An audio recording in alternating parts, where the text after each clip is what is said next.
तो फिर किस बात में विषय रखना ही है। आप सब अगर अनुमति दें। चलो कृष्णपाल जी के पुराने साथी काफी सारे हैं, बातचीत जारी रखें। चलो आप सब की सहमति है। आप काफी समय से भी हमारे आगे साथियों के इंतजाम में फंस गए, बस आगे नजदीक आ गई है। राविंदर जी भी आ रहे हैं क्या? तब तक बता लें। मैं चाहूंगा कि अजीत जी और हमारे समय सिंह भाटी जी माननीय कृष्णपाल गुर्जर जी का, सुधा यादव जी का अभिनंदन करें। अजीत जी, माननीय कृष्णपाल गुर्जर जी का। अजीत मीडिया प्रभारी हैं, जिलाध्यक्ष जारगी जी और विधायक जी सभा बैठ जाने के बाद स्वागत करते हैं। अजीत क्योंकि यहाँ अभी अटेंड कर रहा है तो समय सिंह भाटी जो प्रदेश मंत्री है मेरा उधम से धन्यवाद।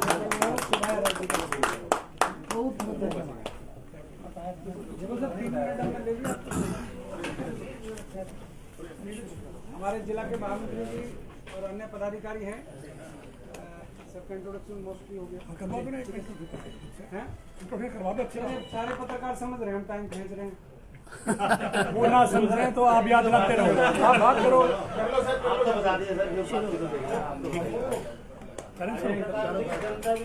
करें मैंने यही कहा सर, उसकी चिंता आप लगा। चलो परिचय करा दे सबके एक बार परिचय सबका कौन कौन है। अपने महामंत्री जी हैं, एक बार परिचय करा दो सबका। एक सेकंड स्वयं ही परिचय देते बाबू। हाँ स्वयं कर देते। सभी पत्रकार छायाकार बंधुओं को नमस्कार। मैं महेश यादव, जिला महामंत्री भारतीय जनता पार्टी गुरुग्राम। अपनी पूरी टीम की तरफ से आप सभी साथियों का हार्दिक स्वागत है, अभिनंदन करता हूँ। सभी परिचय करा दीजिए सब। सबको जानते हैं हमारे साथी तो सभी करिए आप परिचय करा रहे हो, यादराम जी कुछ और बोलेंगे फिर। ऐसा ना हो मंत्री जी ना आना ही ना हो। भाई परिचय दो फटाफट कराओ फिर करते हैं। और इसी में चल Ramveer Bhati, social media IT जिला संयोजक गुरुग्राम भाजपा। जी मैं वैशाली तोमर सभी का नमस्कार करती हूँ और प्रदेश महिला मोर्चा से इलेक्ट्रॉनिक प्रमुख और प्रदेश कार्यकारिणी सदस्य हूँ, कर्णी सेना की राष्ट्रीय उपाध्यक्ष। नमस्कार जी, कुलदीप यादव पार्षद और स्थानीय निकाय प्रकोष्ठ का जिला से आप सभी का स्वागत है। सभी साथियों को नमस्कार। मेरा नाम नीरज यादव है और जिला में सह मीडिया का प्रभारी। अनिल का रहेगा तो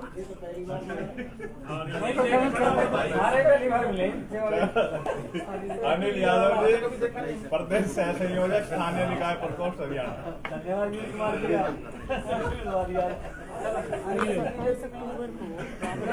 जाने का कार्यक्रम बनाना है। इसका मतलब गठन तभी हुआ था। छोड़ो साइलेंट ही रखो। करें शुरू।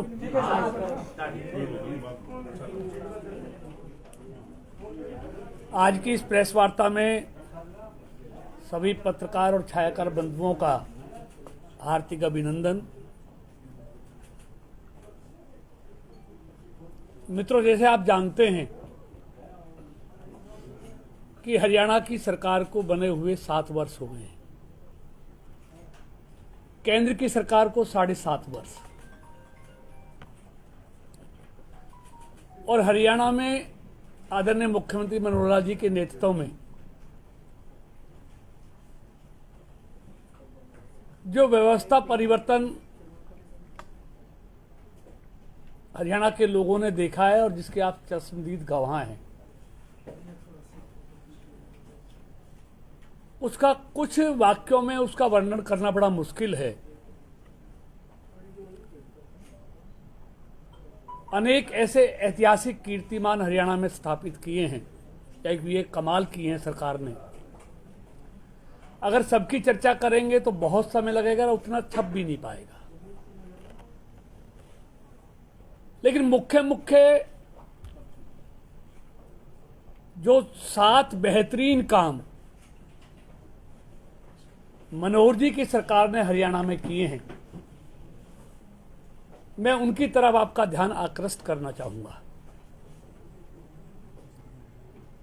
पहला जो बेहतरीन काम किया वो प्रदेश के किसान को जोखिम फ्री किया। किसान को कोई जोखिम ना हो, ना प्राकृतिक प्रकोप का, ना ओलावृष्टि का, ना बारिश का, ना तूफान का। पहले मनोहर जी की सरकार से ओले पड़ते थे तो किसान के खेत पर, फसल पर पड़ते थे। बारिश होती थी तो किसान की फसल पर होती थी। प्राकृतिक आपदा आती थी तो किसान की फसल पर आती थी।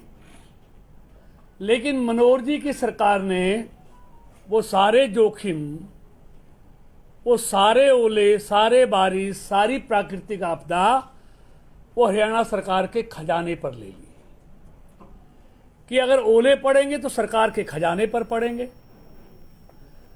बारिश पड़ेगी तो सरकार के खजाने पर पड़ेगी, कोई आपदा आएगी तो सरकार के खजाने पर आएगी। किसान को किसी भी तरह से हम इस आपदा का शिकार नहीं होने देंगे। और उसके लिए जो परिवर्तन आपने देखा, अगर गेहूं की फसल खराब हुई तो 1100 करोड़ रुपए हरियाणा के किसानों के खातों में पहुंचाए गए। और वो पैसा पहले हमने देखा, मैं विधानसभा में ही होता था उस समय भी, जब यहां कांग्रेस की सरकार थी, 2-2 रुपए के चेक किसानों को मिलते थे। तो मनोहर जी की सरकार ने यह तय किया कि 2 रुपए नहीं, कम से कम 500 रुपए से कम कोई चेक किसान को नहीं दिया जाएगा, चाहे कितनी भी उसकी छोटी से छोटी टुकड़ा भी उसकी जमीन का हो, मरले में भी हो तो। और पहले 6000 रुपए प्रति एकड़ मुआवजे की राशि थी, उसको बढ़ाकर 12000 रुपए प्रति एकड़ किया गया। और यही नहीं, आजादी से लेके 2014 तक एक कानून बना हुआ था कि किसान की फसल प्राकृतिक आपदा से 50% खत्म होगी, खराब होगी, तो तभी वो मुआवजे का हकदार होता था। अगर उससे 49% भी खराब हुई तो किसान को मुआवजे से महरूम रहता था। उसमें बड़ा परिवर्तन किया सरकार ने, उसको घटाकर 50 से 33% किया कि 33% फसल भी खराब होगी तो तब भी किसान फसल के मुआवजे का हकदार होगा। ये कोई छोटा परिवर्तन नहीं है मित्रों।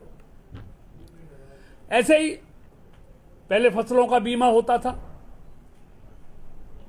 उसका प्रीमियम इतना होता था किसान बीमा ही नहीं कराता था, इसलिए किसान को हमेशा जोखिम रहता था। लेकिन मनोहर जी की सरकार ने उस फसल बीमा के प्रीमियम को घटाकर 2.5% किया। और मालूम है उसका फायदा क्या हुआ? जिन लोगों ने बीमा कराया, फसल खराब हुई तो बीमा कंपनियों ने उनको 4000 करोड़ रुपए भरपाई के रूप में उन किसानों को पहुंचाया। और यही नहीं, जिन किसानों ने बीमा नहीं करा पाए उनको भी दूसरे मद से 4000 करोड़ रुपए का मुआवजा फसल खराबे का उनको भी दिया गया। मित्रों, मैं विस्तार से, अगर बहुत बातें बहुत हैं और इसी में विस्तार से कहूंगा तो बहुत समय, खाद की हो, बीज की हो, डीएपी की हो, यूरिया की हो, मुद्रा प्रशिक्षण की हो, सॉइल हेल्थ कार्ड की हो, इन सब की चर्चा करूंगा तो एक ही विषय में हम सिमट कर रह जाएंगे। लेकिन एक मोटा उदाहरण कहना चाहता हूं, क्योंकि हर किसान के बारे में बयान देना बहुत अच्छा लगता है, बातें करना बहुत अच्छा लगता है, लेकिन किसान के हक में काम करना बहुत कठिन है, फैसले करना बहुत कठिन है। और ये कठिन काम मोदी और मनोहर जी की सरकार ने किया है।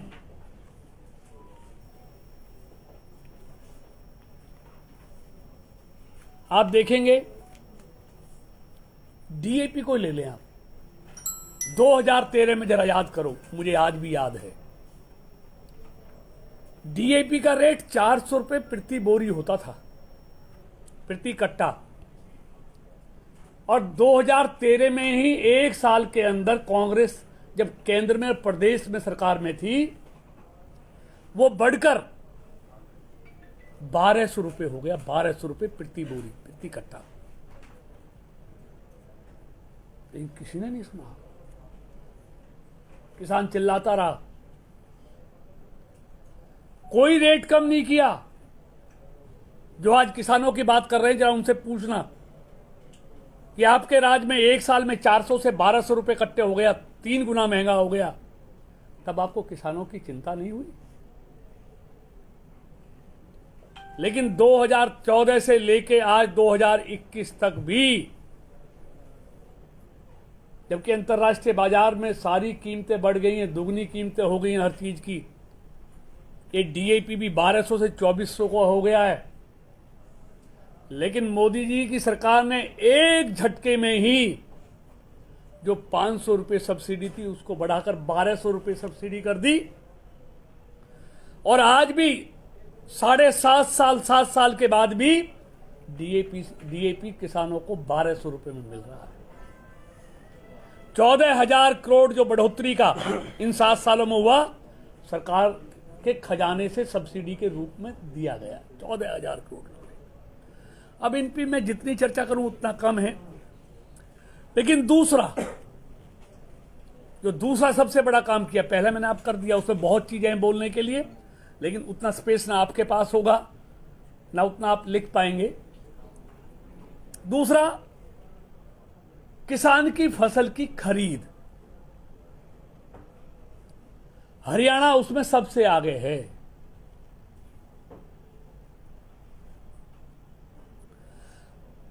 बहुत से प्रदेश में कुछ फसलें एमएसपी पर खरीदी जाती हैं,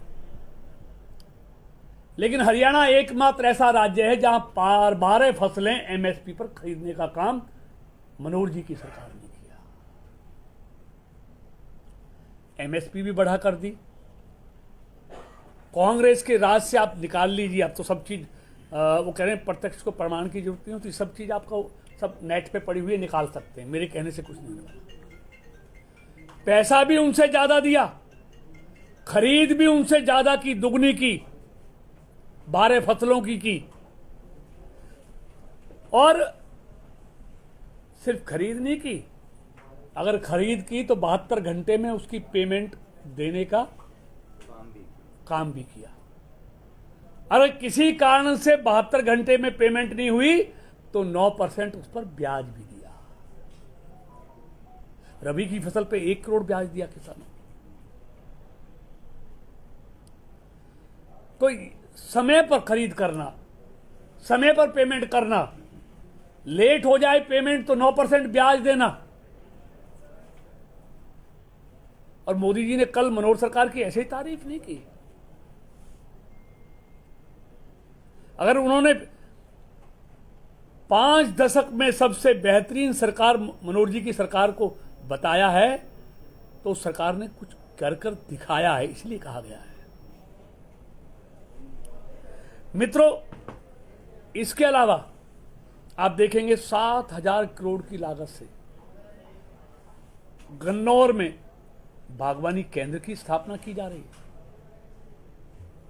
175 करोड़ की लागत से पिंजौर में सेब और सब फल मंडी की स्थापना हो रही है, काम चल रहा है बहुत तेजी से। कि हरियाणा में बागवानी को भी बढ़ावा देना है, बागवानी में जो फसलें तैयार हो उनकी बिक्री के लिए भी केंद्र चाहिए, उसकी चिंता भी मनोहर जी की सरकार कर रही है। और सबसे बड़ी बात है, देश में सबसे ज्यादा गन्ने का रेट 362 रुपए प्रति क्विंटल मनोहर जी की सरकार ने देने का काम किया है। मित्रों, तीसरे पॉइंट की मैं चर्चा करना चाहूंगा, जो बेहतरीन काम, जो कमाल किया है, वो उचित जल प्रबंधन जो किया है, बेहतर जल प्रबंधन। कि किसान के टेल तक पानी पहुंचाना। नांगल चौधरी में कभी टेल तक पानी नहीं पहुंचा, लेकिन पहली मनोहर जी की सरकार ने नांगल चौधरी के टेल तक पानी पहुंचाने का काम किया। मसानी बांध में पानी डालने का काम पहली बार, इतने वर्षों से हम सब लोग यहां राजनीतिक क्षेत्र में हैं, उसमें भी पहली बार पानी पहुंचाने का काम मनोहर जी की सरकार ने किया। कम से कम पानी में अधिक से अधिक फसल पैदा हो, माइक्रो इरिगेशन के माध्यम से उसका प्रबंध भी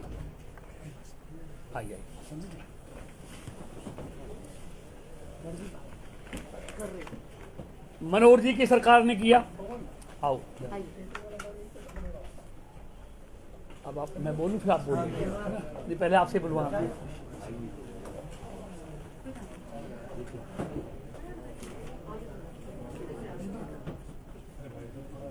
इसके साथ साथ फव्वारा सिंचाई के लिए जो माइक्रो इरिगेशन है उसके लिए 80% सब्सिडी की व्यवस्था मनोहर जी की सरकार ने की। धान की जगह दूसरी फसल की बिजाई हो उसके लिए 7,000 रुपया प्रति एकड़ इंसेंटिव किसानों को देने की व्यवस्था भी मनोहर जी की सरकार ने की।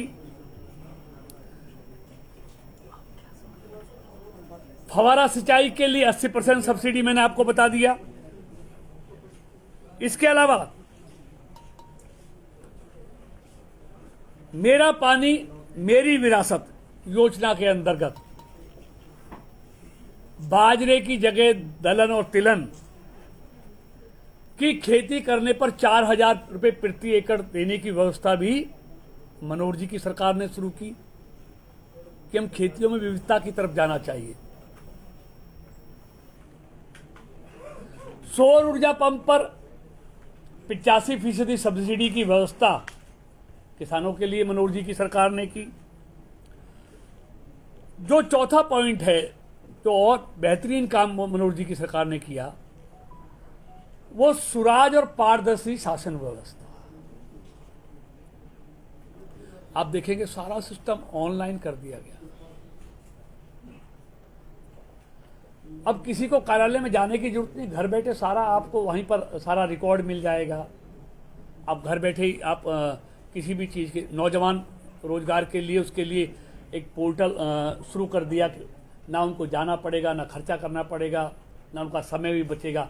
आज वहीं से एक बार वो उस पर पोर्टल पर जाकर ना कर देंगे, मतलब बार बार उनको आवेदन नहीं करना पड़ेगा। अटल सेवा केंद्रों से हर किसी योजना की जानकारी आपको घर बैठे मिल सकती है कि हरियाणा सरकार की जो जो योजनाएं हैं लाभकारी सभी वर्गों के लिए, उसकी जानकारी अटल सेवा केंद्रों के माध्यम से आपको घर बैठे मिल सकती है। और सबसे बड़ा, ऑनलाइन तबादलों की व्यवस्था, चाहे वो शिक्षक हैं चाहे दूसरे कर्मचारी हैं, मोदी जी की सरकार ने की। और मनचाहे स्टेशन, 3 मांगते हैं 3 पूछते हैं, 3 में से मनचाहे स्टेशन। अब तबादलों के लिए एमएलए एमपी या कहीं जाना नहीं पड़ता, कहीं जुगाड़ की व्यवस्था नहीं करनी पड़ती, कोई सिफारिश की जरूरत नहीं पड़ती। ये ट्रांसपेरेंसी, यानी पहले मनचाहे स्टेशन सिफारिशियों को मिलते थे, तो ये परिवर्तन भी बहुत बड़ा। ई गवर्नेंस से गुड गवर्नेंस,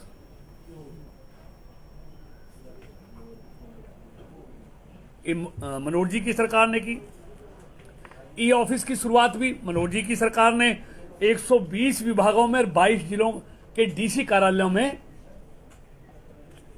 ये आपने देखा, आप रोज देखते हैं, आप तो पत्रकार सारे कार्यालयों में जाते हैं मित्रों। यही नहीं, जो 5वां सबसे बड़ा काम किया कि ये मनोहर जी की सरकार गरीब हितैषी सरकार है। गरीबों के कल्याण के लिए जो काम किए हैं कि सीधा लाभ गरीबों के खाते में जाए, अब जैसे बीपीएल परिवार है, पहले 1,20,000 की आमदनी वाला के से उससे नीचे वाला बीपीएल परिवार में गिनती होती, उसकी सीमा को बढ़ाकर अब 1,80,000 कर दिया कि 1,80,000 की साल में आमदनी वाला परिवार भी बीपीएल परिवार कहलाएगा। ये बहुत बड़ा परिवर्तन, और कहलाएगा तो उसको सारी योजनाओं का लाभ उस परिवार को और बड़ी संख्या में मिलेगा, संख्या बढ़ेगी बीपीएल परिवारों की।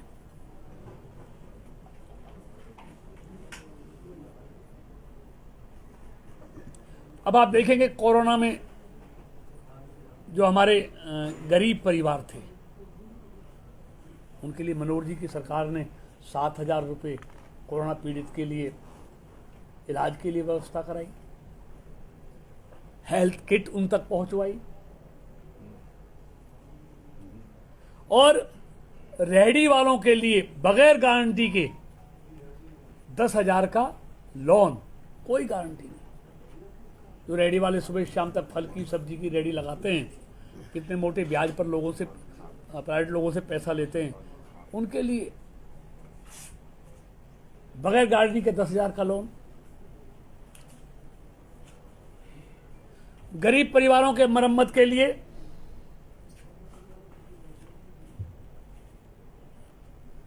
मकान रिपेयर के लिए 80,000 रुपए की व्यवस्था मनोहर जी की सरकार ने की। आयुष्मान योजना के अंतर्गत हरियाणा में ऐसे लोगों के जो उस योजना के अंतर्गत आते हैं, उनके लिए 382 करोड़ रुपए का भुगतान किया गया। 382 करोड़।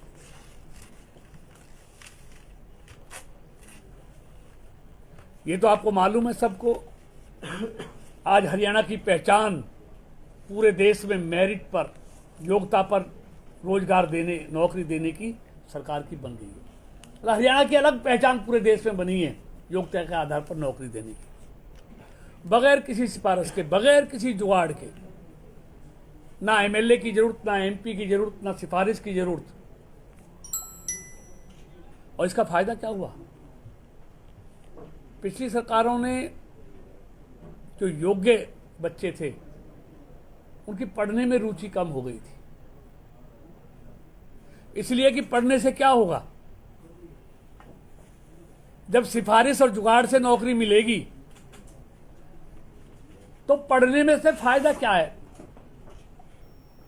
बच्चों में निराशा का वातावरण आ गया था, काबिल बच्चों में पढ़ाई में उनकी रुचि कम हो गई थी। लेकिन मनोहर जी ने एक ऐतिहासिक फैसला किया कि अब योग्यता के आधार पर हरियाणा में नौकरी दी जाएंगी। तो आज देखते हैं, आज बहुत बड़ा परिवर्तन, बच्चों ने पढ़ाई शुरू कर दी, कोचिंग सेंटरों में जाना शुरू कर दिया। उनको मालूम है अब किसी एमपी और एमएलए से काम नहीं चलेगा, किसी और जुगाड़ से भी काम नहीं चलेगा। अब तो जो काबिल होगा उसी को रोजगार मिलेगा। इसलिए बच्चों का रुझान, जिनमें निराशा का वातावरण आ गया था, जिनकी पढ़ाई में रुचि कम हो गई थी, आज उसमें विश्वास कायम हुआ है। आज उसमें निराशा से आशा की किरण जगी है, और फिर से उसका ध्यान पढ़ाई की तरफ चला गया है, क्योंकि उसको मालूम है पढ़ूंगा तो नौकरी मिलेगी, काबिलियत के आधार पर मिलेगी। इसलिए बहुत बड़ा परिवर्तन हरियाणा में देखने को मिला मित्रों। और सबसे बड़ी बात है, जो तृतीय और चतुर्थ श्रेणी के कर्मचारी हैं, उनकी नियुक्ति में तो साक्षात इंटरव्यू भी समाप्त कर दिया है। ये बहुत बड़ा फैसला मनोहर सरकार का। और इसके बाद मैं खेलों की इसी में चर्चा करना चाहूं तो टोक्यो ओलंपिक में आधे पदक हरियाणा ने प्राप्त किए, क्योंकि हरियाणा सरकार ने जो खेल नीति बनाई, ये उस खेल नीति का परिणाम है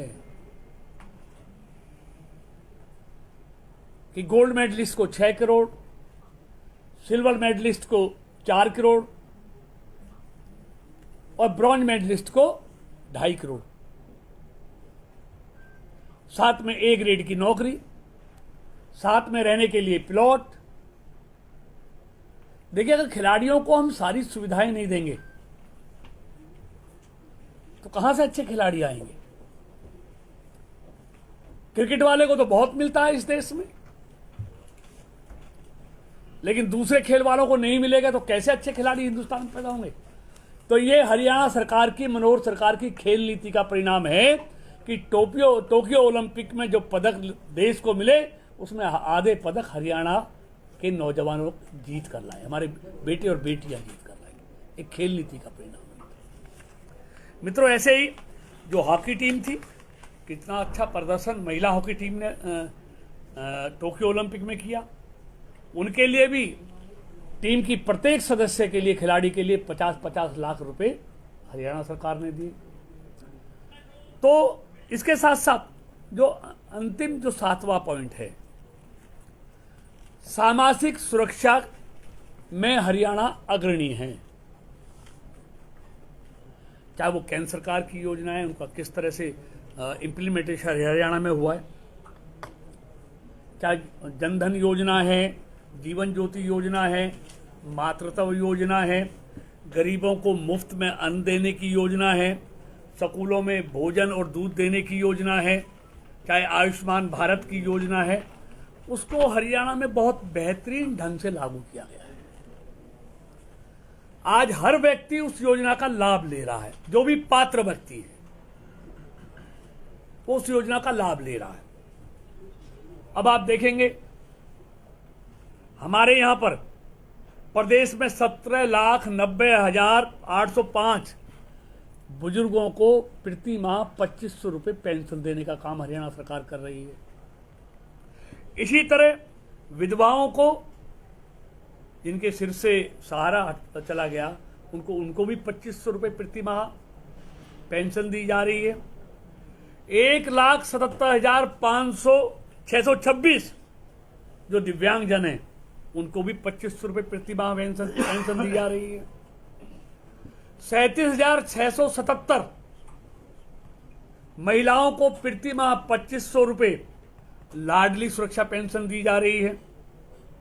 और राज्य में 60 वर्ष से ऊपर के जितने भी श्रमिक हैं उनको भी 2750 रुपये प्रति माह उनको हम जो भत्ता है वो देने का काम कर रहे हैं। इस तरह मित्रों ये सारे काम देखिए, हाँ नहीं पत्रकारों को मिल नहीं, वो तो साथ बताए, बाकी तो बहुत ऐसे तो हजारों काम है, अगर मैंने सबकी चर्चा नहीं कर जाता। लेकिन मित्रों अब मैं कुछ और कामों की तरफ आपका प्रमुख जो केंद्र सरकार ने और हरियाणा सरकार ने किए, ये 7 तो प्रमुख हैं। हजारों ऐसे काम हैं जो केंद्र और प्रदेश सरकार ने किए। देखिए, पहली बात मैं कहना चाहूंगा मित्रों, मोदी जी की सरकार बनने से पहले हम जब सुबह उठते थे, चाय पे बैठकर अखबार पढ़ते थे, तो पहली खबर होती थी फ्रंट पेज की, आज फलाने लाख करोड़ के घोटाले में फलाना मंत्री जेल गया। पहली बार देश और प्रदेश में लोगों को घोटाला मुक्त सरकारें देने का काम मोदी जी और मनोहर जी ने किया। 2014 से मैं एमएलए था, हरियाणा के कई मंत्री मैंने घोटालों में जेल जाते देखे हैं, आधे दर्जन मंत्री, मैं नाम नहीं लेना चाहता। लेकिन इन 7 सालों में जेल जाने की बात छोड़ो, मोदी और मनोहर के किसी मंत्री पर कोई आरोप लगाने की भी हिम्मत नहीं कर पाया है। तो घोटाला मुक्त सरकारें मोदी और मनोहर जी ने दी। दूसरी बात मैं कहना चाहूंगा, मोदी जी के हाथों में देश की सीमाएं भी सुरक्षित हैं और देश का खजाना भी सुरक्षित है। आज जहां ना सीमाओं को कोई खतरा है, ना खजाने को कोई खतरा है। कोई बेईमान आदमी लूटने की बात छोड़े, उसकी तरफ निगाह भी नहीं कर सकता। ऐसी एक ईमानदार व्यक्ति के हाथों में देश और प्रदेश की बागडोर है मित्रों। अब मैं बिजली की बात करूं, हर सरकार आती 24 घंटे बिजली देंगे, लेकिन मनोहर जी ने आने के बाद ना सिर्फ 3/4 गांवों में हरियाणा के 24 घंटे बिजली दी, बल्कि जो घाटे में निगम चल रहे थे, दक्षिणी और उत्तरी निगम, उनको प्रॉफिट में पहुंचाने का काम मनोहर जी की सरकार ने किया। आज घाटे में नहीं है हमारे दोनों निगम।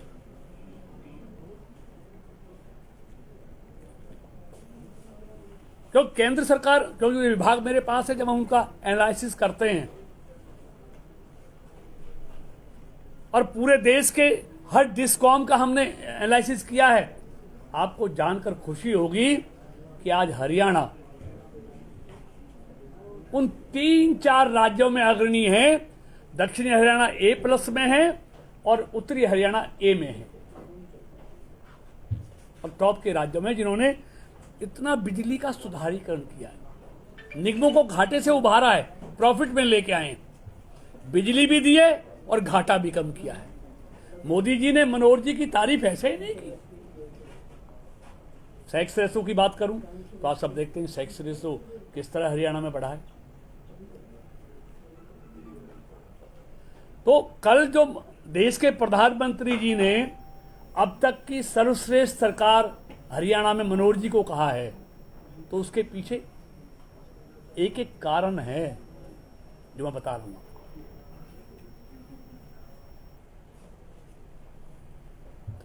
तीसरा, किसान के बारे में बहुत चर्चा होती है। जैसे मैंने कहा, किसान के बारे में बयान देना, पत्रकारों से बातें करना बहुत अच्छा है, लेकिन किसानों के हित में काम करना बड़ा है। मैंने देखा है पिछली सरकारों ने प्रदेश के किसानों की फसलें भी लूटी और जमीनें भी लूटी। ना फसल का रेट दिया, ना खराबे का रेट दिया, ना जमीन का रेट दिया। आज पहली मनोहर जी की सरकार ने, जिसने ये तय कर दिया किसान की मर्जी के बगैर हम 1 इंच जमीन भी अर्जित नहीं करेंगे, बातचीत करेंगे, सौदा पटेगा तो लेंगे और किसान की मर्जी नहीं होगी तो नहीं लेंगे। ली हुई जमीन वापस कर दी।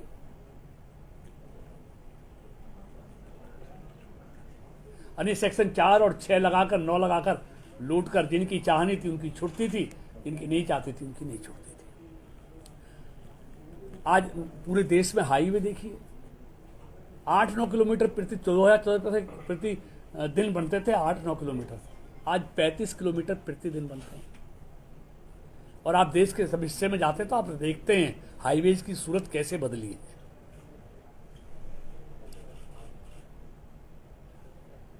सड़कें हो, बिजली हो,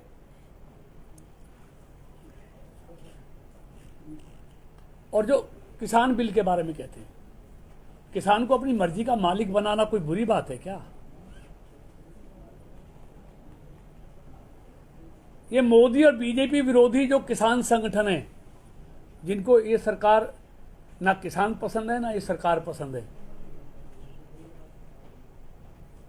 किसान तो मोदी जी के साथ आज भी है, लेकिन ये कुछ किसान संगठन हैं जिनके अपने कुछ मकसद हैं। लेकिन किसान को अपनी मर्जी का मालिक बनाना, ना तो आज तक देखा, ना मंडी बंद हुई, ना एमएसपी बंद हुई।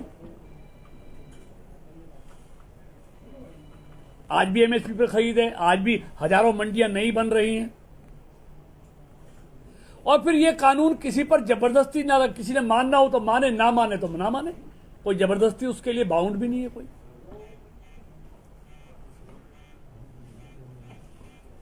तो इसलिए सारी चीजें हैं। अब ये कहते हैं किसानों की जमीन हड़प ली जाएगी, बड़े बड़े वो ले लेंगे। अब एक बताओ, मोटा सा उदाहरण देना चाहता हूं। कोई दूधिया किसी किसान के से दूध का सौदा करने जाता है कि मुझे बताओ कितने रुपए लीटर दूध दोगे आप। जो शहर में भी आते हैं वो किसान से लेके आते हैं, वो साल का अपना रेट तय कर लेता है, बताओ क्या रेट में दोगे। अब मुझे बताओ, उसने दूध का सौदा किया या भैंस का सौदा कर लिया? दूध का ही किया ना। तो इसलिए किसान से फसल का सौदा होगा, खेत का सौदा थोड़ी होगा। ये गुमराह कर रहे हैं किसानों को। मित्रों, आजकल डीजल पेट्रोल की बहुत बात चलती है। आप पूछते उससे पहले मैं बता दूं, पहली बार ये मोदी जी की सरकार है जिसने बगैर भेदभाव के जो केंद्र के टैक्सों में जो राज्यों का हिस्सा 35% होता था उसको बढ़ाकर 42% कर दिया।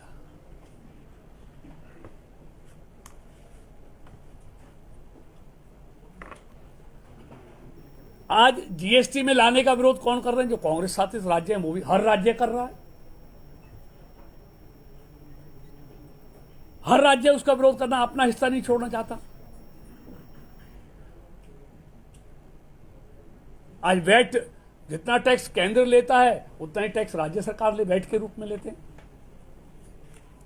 तो ये सारी चीजें हैं।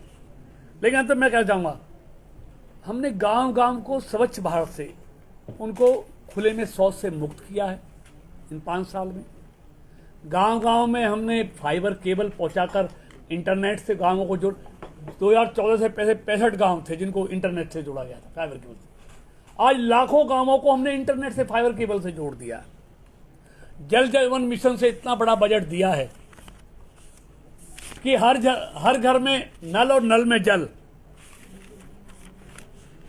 पहुंचाने का काम अगले 2-3 साल में पूरे देश में बड़ी तेजी के साथ चल रहा है। तो अभी कुछ चीजें हैं, तो मैं इतना कहते हुए अपनी बात को समाप्त करूंगा। और ओम प्रकाश यादव जी हमारे हरियाणा के मंत्री हैं, अब वो आपसे बातचीत करेंगे। मैं उनसे निवेदन करूंगा कि वो आपसे बातचीत करें। पहले ओम प्रकाश जी बोलो, उसका सवाल जवाब। ओम प्रकाश जी पुष्पगुच्छ देख रहे हो। सर्वप्रथम मैं जिलाध्यक्ष जी से और अजीत जी से आग्रह करूंगा माननीय मंत्री जी का पुष्पगुच्छ भेंट कर स्वागत व अभिनंदन करें। सर 2 मिनट 2 मिनट सवाल ही भूल जाएंगे। सवाल लिख लिए मुझे मालूम, आप लोग आपके सवाल लिखिए मुझे मालूम। 2 मिनट ओम प्रकाश जी, माननीय ओम प्रकाश जी।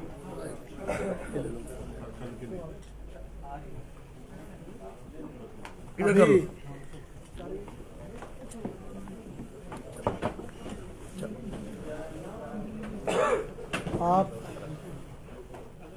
हमारे केंद्र में मंत्री श्री कृष्णपाल जी गुर्जर साहब से मुखातिब हो रहे थे। बात थी कि 7 साल के 7 कबाब हरियाणा प्रदेश के सरकार के 7 साल के 7 कबाब। मैं देख रहा था कि माननीय मंत्री जी ने जो काम गिनाए और जो कमाल गिनाए वो 7 नहीं, इन्होंने तो 70 के करीब गिना दी। और ये सब बातें आपके गले उतरती। एक जो सबसे बड़ा कमाल मैं मानता हूं कि हरियाणा प्रदेश बड़े 50 साल हो गए, लेकिन हरियाणा को पहला मुख्यमंत्री मिला। कैसे? पीछे अनेकों मुख्यमंत्री रहे, कोई रोहतक का बन के रह गए, कोई सरसा का बन के रह गया, कोई हिसार का बन के रह गया। आदरणीय मनोहर लाल जी ने पहली बार ये सिद्ध किया है कि मैं हरियाणा प्रदेश का मुख्यमंत्री। उनने सबका साथ, सबका विकास, सबको एक समान इस प्रदेश में लाभ देने का प्रयास किया है। सबको समान नज़रों से देखा है और समान विकास के कार्य करने का प्रयत्न किया है। अनेकों कल्याणकारी योजनाओं के बारे में माननीय मंत्री जी ने बताया। आप देखिए, इससे बड़ी बात क्या होगी कि आज भारतवर्ष के 25 के 25 प्रांतों में माननीय मनोहर लाल जी द्वारा जो हरियाणा प्रदेश में योजनाएं बढ़ाई हैं, उनका फॉलोअप वो सभी स्टेटें कर रही है, कोई कम कोई ज़्यादा, जिसकी जैसी इच्छा शक्ति है वो उस प्रकार से। लेकिन मैं दावे से कह सकता हूं कि कोई प्रांत इस बात से वंचित नहीं है जिन्होंने उसकी एक भी स्कीम का पालन या फॉलोअप नहीं किया। यह हमारे लिए एक बहुत बड़ी बात है और उससे ये सिद्ध भी होता है कि माननीय मोदी जी जो उसी प्रकार से केंद्र के अंदर मनोहर लाल जी ने जिस प्रकार से प्रदेश में मुख्यमंत्री के बतौर पूर्व के सभी मुख्यमंत्रियों से हटकर जो कार्य किया है, माननीय मोदी जी का काम भी केंद्र के अंदर पूर्व के सभी प्रधानमंत्रियों से हटकर है। और उन्होंने भी कल माननीय मनोहर लाल जी की प्रशंसा की है कि जिस प्रकार का कार्य कर रहे हैं वो सराहनीय है, जनता के हित में है और हरियाणा की पहली सरकार है और आज की जितनी सरकारें हैं उसमें उन्होंने सर्वश्रेष्ठ सरकार बताया। ये छोटी बात नहीं। बहुत सी कल्याणकारी योजनाओं के बारे में माननीय मंत्री जी ने बताया। एक दो चीज मैं और जिक्र करूंगा। जिस प्रकार से नियत है कि हर व्यक्ति को सरकार का लाभ मिले, कोई व्यक्ति उससे वंचित ना रहे, लोगों को सरकारी लाभ लेने के लिए चक्कर नहीं लगाने पड़े, जैसा कि बदलियों के अंदर ऑनलाइन कर दिया और अनेक प्रकार की स्कीमों के अंदर घर बैठे आप लाभ ले सकते हैं। एक और जो बड़ी स्कीम अभी चलाई है जो नवंबर महीने से शुरू हो जाएगी, परिवार पहचान पत्र। परिवार पहचान पत्र हरियाणा प्रदेश में नवंबर के महीने से काम करना शुरू कर देगा। ये परिवार पहचान पत्र बनने के बाद जैसा कि मंत्री जी ने बताया था कि 1,20,000 रुपए से नीचे जिसकी इनकम होती थी उसी को बीपीएल परिवार में लाभ मिल सकता था और वो भी वंचित रह जाते थे। बेचारे गरीब आदमी, अनपढ़ आदमी फार्म भरते भरते घूम फिर के सीख के अपने घर बैठ जाते। ठुंडे लोग जो होते थे या पार्टीबाज जो लोग होते थे वो जिसका असली हक था उसको काट देते थे, वंचित रख देते थे और गलत आदमियों को उस बीपीएल की सूची में जोड़ने का प्रयास रहता है। अब परिवार पहचान पत्र से इन सभी स्कीमों को जोड़ दिया जाएगा और जो व्यक्ति इस परिवार पहचान पत्र में एक बार सोच समझकर डेटा डाला जाएगा, जो व्यक्ति 60 साल अपनी उम्र पूरी कर लेगा उसको पेंशन लागू करवाने के लिए दफ्तरों में आकर चक्कर काटने की या फॉर्म भरने की ऑनलाइन भी आवश्यकता नहीं है। आज के दिन फॉर्म ऑनलाइन भरा जाता है। ये परिवार पहचान पत्र में जिसकी उम्र 60 साल हो जाएगी, जैसे ही वो व्यक्ति पात्र होगा उसको उसका लाभ मिलना शुरू होगा। आयुष्मान भारत का जो 5 लाख रुपए का इलाज फ्री है, इस परिवार पहचान पत्र में जिसकी आयु, जिसकी इनकम 1,80,000 रुपए से कम है और 5 एकड़ से कम जिसकी जमीन है, वो सभी लोग आयुष्मान भारत का लाभ लेने के लिए पात्र हो। ये हरियाणा सरकार अभी करने जा रही है, 1 नवंबर से लागू हो जाएगा। और भी जितनी भी स्कीमें हैं जो आम आदमी को लाभ लेने की जरूरत है, सरकार देना चाहती है, अनेकों स्कीमें जो चला रखी है, उन सब का लाभ अब परिवार पहचान पत्र के आधार पर कोई व्यक्ति झूठा गलत लाभ नहीं उठा पाएगा और कोई व्यक्ति किसी को वंचित नहीं कर पाएगा। ये एक बहुत बड़ी बात है। तो इस प्रकार की जो स्कीमें हैं उनका माननीय मनोहर लाल जी ने अपने समय में किसी को दफ्तरों में चक्कर ना लगाना पड़े, चाहे कर्मचारी हो, चाहे कोई आम नागरिक हो। अभी माननीय मुख्यमंत्री जी ने घोषणा कर दी है, हम डेटा इकट्ठा करवा रहे हैं कि जो जितने भी कैंसर पीड़ित पेशेंट हैं, कोई भी एज हो, 10 साल का बच्चा हो, 60 साल वाले को तो पेंशन मिलनी शुरू हो जाती है। 60 से पहले यदि कोई कैंसर का रोगी बन जाता है तो हरियाणा सरकार उसको वृद्धावस्था पेंशन और इसके बराबर पेंशन देगी। हरियाणा सरकार वो पेंशन भी देगी, HIV पॉजिटिव को भी पेंशन देगी। तो इस प्रकार की कल्याणकारी योजनाएं सरकार द्वारा चलाई जा रही है और बाकी डिटेल के अंदर माननीय मंत्री जी ने आपको स्वास्थ्य और कानून व्यवस्था पर आपने कुछ किया हो तो वो भी बता दो साथ। स्वास्थ्य के अंदर देखिए, पिछले दिनों सारा देश और दुनिया कोविड महामारी की चपेट में फंसा हुआ था। हमारा प्रदेश भी उससे वंचित नहीं था। आज ही आपने अखबार में पढ़ा होगा कि कल देश में 100 करोड़ लोगों को वैक्सीन लगने का कार्य पूरा हुआ है। अमेरिका जैसे उन्नत देश जो कहलाते हैं, इटली और जापान जैसे जो उन्नत देश कहलाते हैं, जिनकी पॉपुलेशन हिंदुस्तान के मुकाबले में बहुत कम है, वो भी इस रेसों के अंदर इस उपलब्धि को प्राप्त नहीं कर पाए। सबसे बड़ी हेल्थ स्कीम है।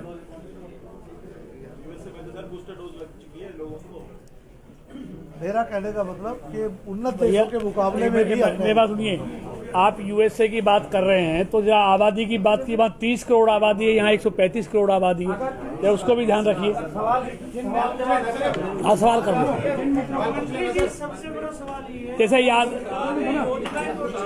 देखिए, जैसे यादराम जी ने पूछा हेल्थ के बारे में, देखिए हेल्थ के बारे में दुनिया की सबसे बड़ी हेल्थ स्कीम आदरणीय मोदी जी की सरकार ने आयुष्मान भारत के रूप में शुरू की, आप जिस शहर में बैठे हैं सर, जिसमें अब उनका सवाल का जवाब दे दूं, फिर आप पूछ लेना। जिसमें 10 करोड़ परिवार, 50 करोड़ लोग, और हरियाणा में तो अब जिनकी जो BPL परिवार हैं, नंबरदार हैं, उनको भी उसमें शामिल कर लिया गया है। यानी कि 1,80,000 से कम जिनकी आमदनी होगी परिवार की, वो भी आयुष्मान भारत में शामिल हो जाएंगे। यानी कि हरियाणा की 70% आबादी को आयुष्मान भारत योजना का लाभ मिलेगा। ये कोई छोटी बड़ी बात नहीं है। 5 लाख तक का इलाज 70% आबादी को। तो देखिए, जो इलाज है अगर प्राइवेट में जाना पड़ गया तो वो 5 लाख होगा नहीं। जैसे शहर में सरकारी अस्पताल नहीं है। देखिए ऐसा नहीं है। हर शहर में सरकारी हॉस्पिटल भी हैं और प्राइवेट भी एनरोल्ड है, एम्पेनल्ड है प्राइवेट भी हर शहर। अब फरीदाबाद में 113 हॉस्पिटल है, जिसमें सरकारी भी है, प्राइवेट भी। देखिए, एक मिनट जाके मेरा अनुरोध है ना, गंभीर हो जाए, एक-एक करके साथ नहीं राकेश जी जी, तो पिछले कुछ सालों में पेट्रोल के दाम, डीजल के दाम, गैस के दाम, जरूरी चीजों के दाम में बहुत तेजी से तरक्की करी। उसके बारे में कुछ कहना चाहेंगे? देखिए, आपकी सरकार नहीं थी, रोज रैली निकालते थे, महंगाई दाएं होती थी, अभी क्या हेमा मालिनी है? नहीं, देखिए ऐसा नहीं है। आप अगर कुल महंगाई को देखें तो आप आज दालों के दाम देखिए, किस समय यूपीए की सरकार में दालों के दाम क्या थे, आज दालों के दाम देखिए। देखिए पेट्रोल और डीजल हैं वो सरकार के अधिकार से मुक्त हो गए, पहले कर गए। आज अंतर्राष्ट्रीय बाजार के आधार पर उसकी कीमतें अप डाउन होती हैं। आपने ये भी देखा होगा, कम हुई है तो कई बार कम भी हुई है, ज्यादा हुई है तो ज्यादा भी हुई है।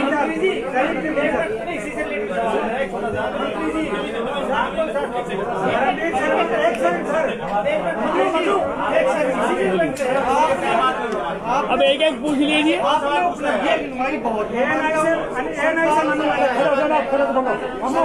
सराहनीय कार्य किए हैं, ठीक है सर।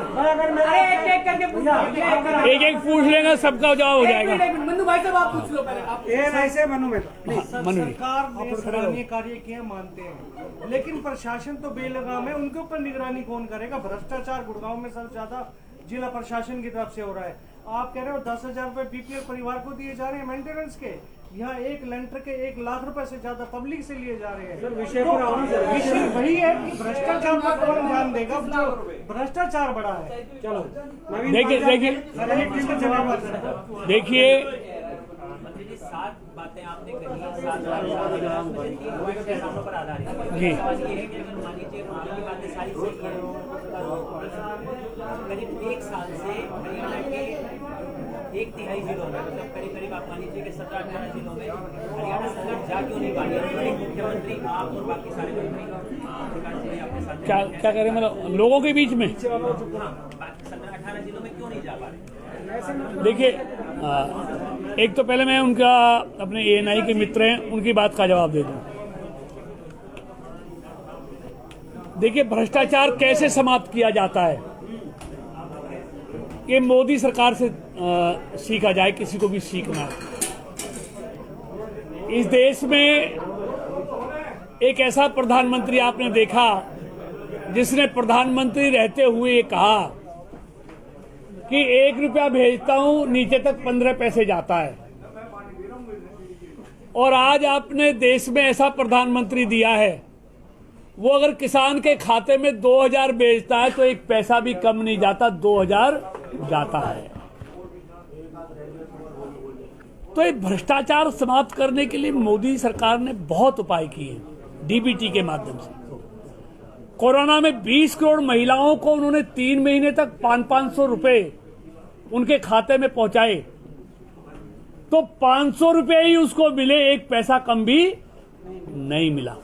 काश यही पहली सरकार होती और 44 करोड़ खाते ना खुले होते, ऐसा दूरदर्शी प्रधानमंत्री नहीं होता, तो पहले तो उसको ऑटो और रिक्शा और मोटरसाइकिल के तेल और किराए में भी 500 में से 100 रुपए तो उसमें खर्च हो जाते, 100 रुपए बाबू की जेब में जाते, 500 में से 250 मिलते, किसान को 1000 मिलते। तो ये भ्रष्टाचार समाप्त करने का, बिचौलिए समाप्त करने का काम मोदी जी की सरकार ने किया, किसी और ने नहीं किया। और इससे सिर्फ उनको फायदा नहीं हुआ, ये नहीं है।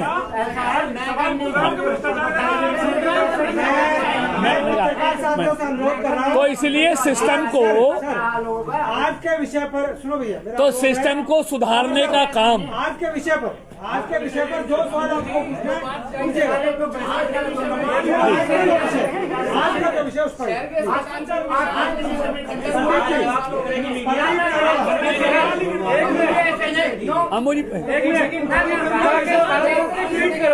प्रशासन बेहतरीन है, बढ़िया काम कर रहा है। सबसे ट्वीट करवा दो, प्रशासन बहुत बेहतरीन है। देखिए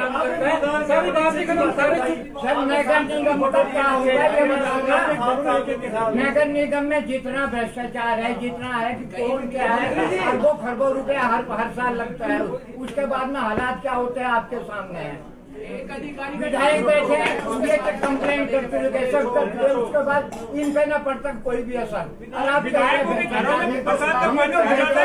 परिवार वाले कहते हैं कि सारे डूबे हुए हैं।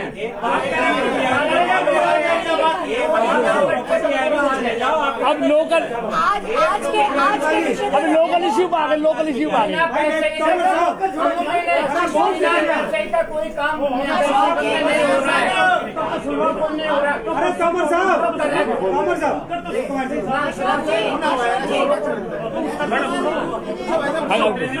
आपने पूछ लिया।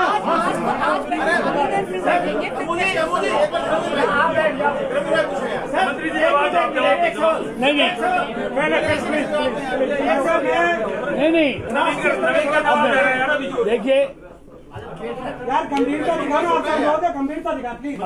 अभी उन्होंने सवाल किया कि 17 जिलों में क्यों नहीं जा पा रहे हैं। ऐसी बात नहीं, जा नहीं पा रहे, जा रहे हैं। इलाहाबाद में चुनाव प्रचार चल रहा है।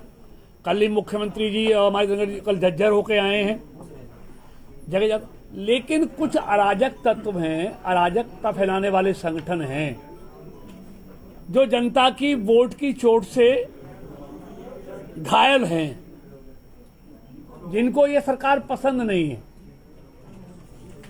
वो अराजकता का माहौल पैदा करना चाहते हैं। ये आंदोलन नहीं है। लोकतंत्र में हर किसी को आंदोलन करने का अधिकार है, लेकिन अराजकता करने का अधिकार नहीं है। वो भी अपनी बात कहें, हम भी अपनी बात कहें, और फिर उसके बाद जनता पर फैसला छोड़ दें। लेकिन ये नहीं चल सकता कि तुम कहोगे नहीं, जो कुछ करेंगे हम करेंगे। क्या इसको लोकतंत्र कहते हैं? हिंदुस्तान दुनिया का सबसे बड़ा लोकतांत्रिक देश है। ये लोकतंत्र को अपने पैरों तले कुचलना चाहते हैं। लेकिन हम लोकतंत्र में विश्वास करने वाली पार्टी के लोग हैं। हम अराजकता का मुकाबला अराजकता से नहीं करना चाहते।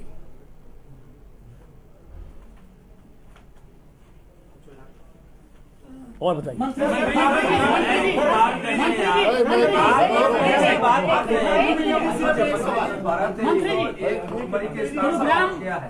भुखमरी के स्थान पर 101 सातवें स्थान से पादान कर नीचे पहुंचा है। इसमें हरियाणा कहां पर है वो नहीं बताया आपने। देखिए, ये देश में पहला प्रधानमंत्री हुआ है जिसने कोरोना में हर गरीब व्यक्ति कोई भूखा ना सो जाए उसकी चिंता भी प्रधानमंत्री जी ने की है। पिछले साल 8 महीने तक 80 करोड़ लोगों को 5 किलो अनाज प्रति व्यक्ति देने का काम। इस बार 7 महीने नवंबर तक 80 करोड़ लोगों को 5 किलो अनाज प्रति व्यक्ति। कोई आज तक ऐसा प्रधानमंत्री देखा है जिसने हर गरीब आदमी की चिंता की है? 20 करोड़ महिलाओं को एक क्लिक से 500 रुपए 3 महीने तक भेजे हों। मतलब हर व्यक्ति की, हर वर्ग की चिंता करने वाली सरकार है ये। किसानों के खातों में 11 करोड़ किसानों के खातों में अब तक 60-70 लाख करोड़ से ज्यादा पैसे सीधे जा चुके हैं।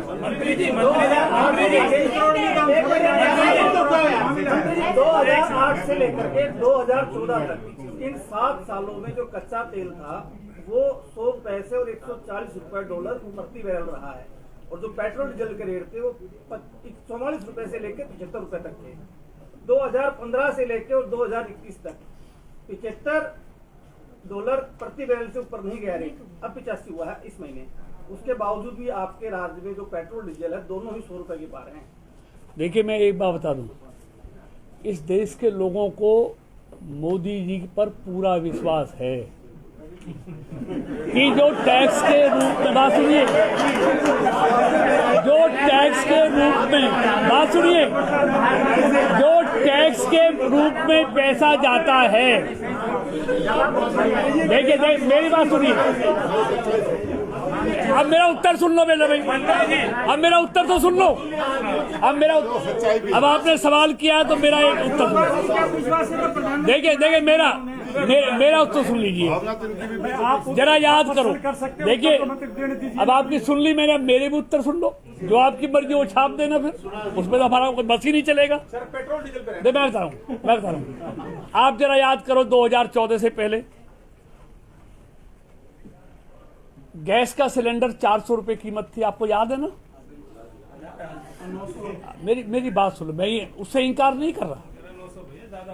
नहीं 900, मैं कह रहा हूँ, सुन लो ना, मैं कह रहा हूँ आज 900 हो गया, मैं मान रहा हूँ आपकी बात। लेकिन 400 का सिलेंडर सुबह 5 बजे लंबी लाइनें लगती थी, और 10 सिलेंडर के बाद ऊपर सिलेंडर चाहिए तो 1200 रुपए ब्लैक में मिलता था। तो 800 रुपए किसकी जेब में जाता था? आज 400 की जगह 900 जाता है तो किसी व्यक्ति की जेब में नहीं, सरकारी खजाने में जाता है, जो देश के विकास पर खर्च होता है। मंत्री जी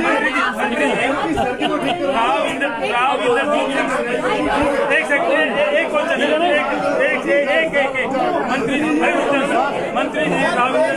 कह गए हैं कि अब की बार मोदी के कहने से भी मंत्री जी इधर देखिए, मंत्री जी रणजीत सिंह ये कह गए कि अब की बार मोदी के कहने से भी वोट नहीं मिलेगी, इसका क्या कारण है? सेंट्रल गवर्नमेंट ने काम किया, हरियाणा गवर्नमेंट ने नहीं किया। देखिए कभी सवाल एक मिनट, मंत्री जी मेरा सवाल ये है, जवाब देने मंत्री जी जवाब इनका दे दूं, इनका दे दूं, इनका दे दूं। मेरा हो गया सवाल, सड़कें ठीक करवाओ तो शहर की चलने ठीक, हाँ जी।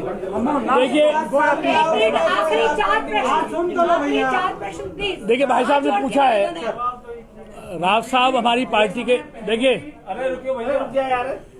राव साहब हमारी पार्टी के बहुत वरिष्ठ नेता हैं, केंद्र में मंत्री हैं, कितनी बार विधायक, हरियाणा में मंत्री या सांसद रहे हैं, इसलिए कभी मुझे नहीं लगता कि ऐसी बात वो कहेंगे। वो हमेशा एक ही बातें कहते हैं कि जो विकास मोदी और मनोहर जी की सरकार में हुआ है, ऐसा पिछले 50 साल में नहीं हुआ, ये हमेशा कहते रहते हैं। सर वीडियो चला के दिखा दी जाए, यहाँ पे वीडियो चला के दिखा दी जाए। अब मुझे पता नहीं वीडियो कहाँ से। हाँ प्रदीप जी, सड़क में गड्ढे गड्ढे में सड़क में पता नजर आ रहा है। प्लीज एक सेकंड अभी आपने 7 कमाल की बात की सर, आपने कहा कि देश में इतने योजना उनका लाभ एलनाबाद में मिलेगा, पहला। इसी में छोटा सवाल, अभी आपने कहा कि किसान कुछ लोग कुछ संगठन अराजकता फैला रहे हैं, तो सरकार कहाँ है? लॉ एंड ऑर्डर कहाँ है? अराजकता फैलाने क्यों दे रहे हैं आप? नहीं देखिए, जो भी अपने हाथ में कानून लेता है उसके खिलाफ शासन पर काम करता है। देखिए करते हैं, उनके खिलाफ केस भी दर्ज होते हैं। जवाब भी आप ही दे दोगे क्या? हो गया क्वेश्चन? देखिए ऐसा नहीं है, देखिए हम अराजक, मैंने पहले कहा हम अराजकता का जवाब अराजकता से नहीं देना चाहते। वो वोट की चोट खाए हुए लोग हैं, तो इसलिए कानून अपना काम करता है। कानून में अगर कोई कानून अपने हाथ में लेगा तो कानून से खिलाफ कार्रवाई करता है, मुकदमा भी दर्ज होता है, गिरफ्तारी भी होती है, सब कुछ होता है। नहीं कर रहा है लास्ट दो बस सर, आज हरियाणा सरकार के 7 साल 7 कमाल आप लोगों को बता रहे हैं प्रेस वार्ता के माध्यम से, लेकिन पीछे जो बैनर भी लगाया हुआ है आपने, गुड़गांव से सांसद गायब हैं, क्या आप बता रहे मंत्री जी का होना भी बहुत जरूरी है? देखिए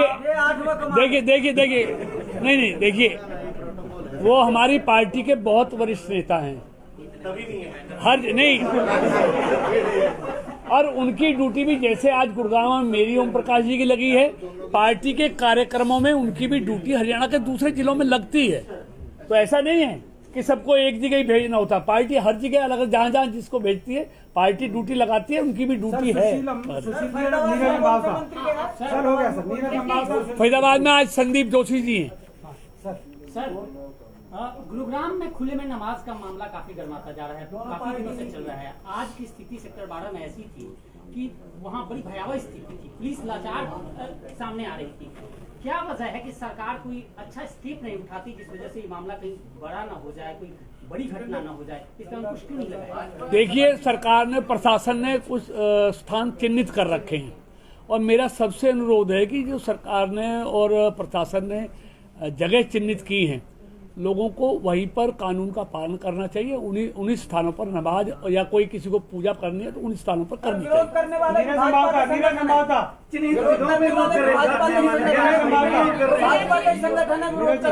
नीरज जी आपके पीछे पार्षद जी खड़े थे, चिन्हित जगह पे नमाज पढ़ तुम ना करते।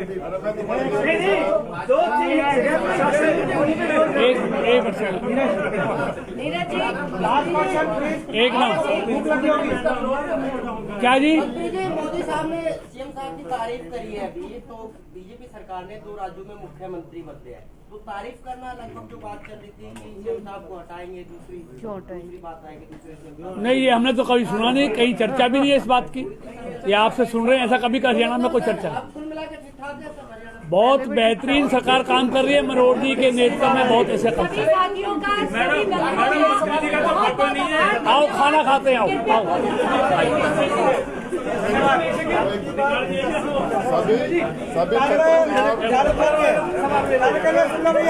सभी पत्रकार छायादार बंधुओं से मेरा अनुरोध है।